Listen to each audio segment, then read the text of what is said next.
नूरपुर गांव के एक छोटे से गांव में अरमान नाम का एक गरीब लड़का रहता था। उसके वालिद खेतों में मजदूरी करते थे और उसकी माँ लोगों के घरों में काम करती थी। अरमान बहुत मेहनती और नेक दिल था, मगर गुर्बत ने उसकी जिंदगी मुश्किल बना रखी थी। हर सुबह अरमान अपनी पुरानी साइकिल पर दूध बेचने जाता और फिर खेतों में काम करता। गांव के लोग अक्सर उसके फटे हुए कपड़ों और गुर्बत का मजाक उड़ाते थे, मगर अरमान हमेशा खामोश रहता।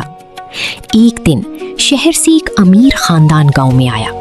इस खानदान की बेटी का नाम आयशा था। आयशा खूबसूरत, पढ़ी लिखी और बहुत नरम दिल लड़की थी। एक दिन बारिश हो रही थी।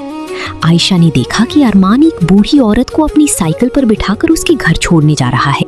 वो खुद भी बारिश में भीग रहा था, मगर उसके चेहरे पर मुस्कुराहट थी। आयशा अरमान की अच्छाई देखकर हैरान रह गई। उसने सोचा, इतना गरीब होने के बावजूद ये दूसरों की मदद करता है। आहिस्ता आहिस्ता दोनों की दोस्ती हो गई।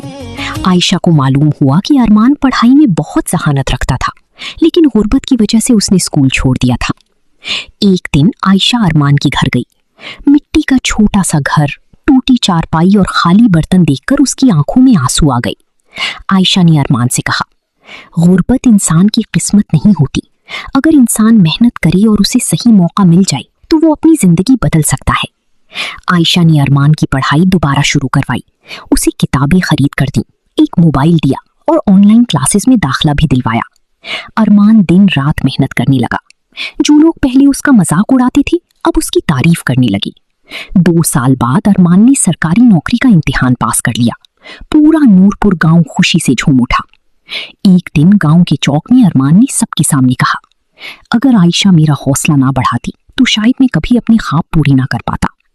आयशा मुस्कुराकर बोली, मैंने सिर्फ तुम्हें रास्ता दिखाया था, मंजिल तक तुम अपनी मेहनत से पहुंची हो।